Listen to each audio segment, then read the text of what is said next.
Les Gabonais étaient aux urnes ce 12 avril 2025. Pour la première fois depuis 1967, une élection présidentielle s'est tenue dans ce pays d'Afrique centrale sans un Bongo dans la course.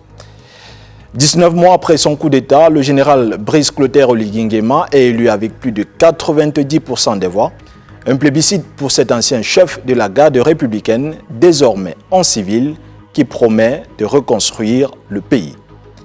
Le 30 août 2023, après des élections contestées, l'armée gabonaise renverse Ali Bongo Ondimba au pouvoir depuis 14 ans. Le général Brice Clotaire Oligui Nguema, ex-chef de la garde républicaine et ancien proche des Bongo, prend la tête d'une transition. Objectif affiché, assainir les institutions et rendre le pouvoir aux civils. Aujourd'hui, un pas décisif vers son renouveau démocratique. En effet, après les constitutions du 19 février 1959, du 4 novembre 1960, du 21 février 1961 et du 26 mars 1991, marquant l'avènement des premières, deuxième, troisième et quatrième républiques gabonaises.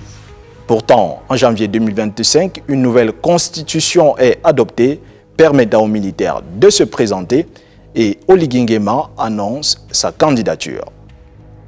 Pour ses opposants, c'est un détournement de promesses, pas le même son de cloche chez ses partisans qui parlent d'une nécessité. Avec seulement 13 jours de campagne, le scrutin d'avril 2025 fut le plus court de l'histoire gabonaise.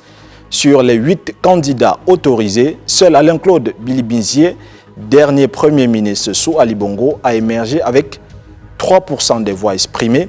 Les autres inconnus ou disqualifiés n'ont pas pesé.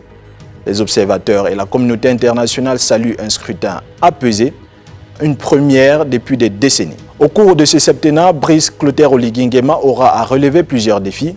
Relancer une économie dépendante des hydrocarbures, reconstruire des infrastructures, créer des emplois pour une jeunesse frappée par le chômage ou encore restaurer la confiance dans les institutions.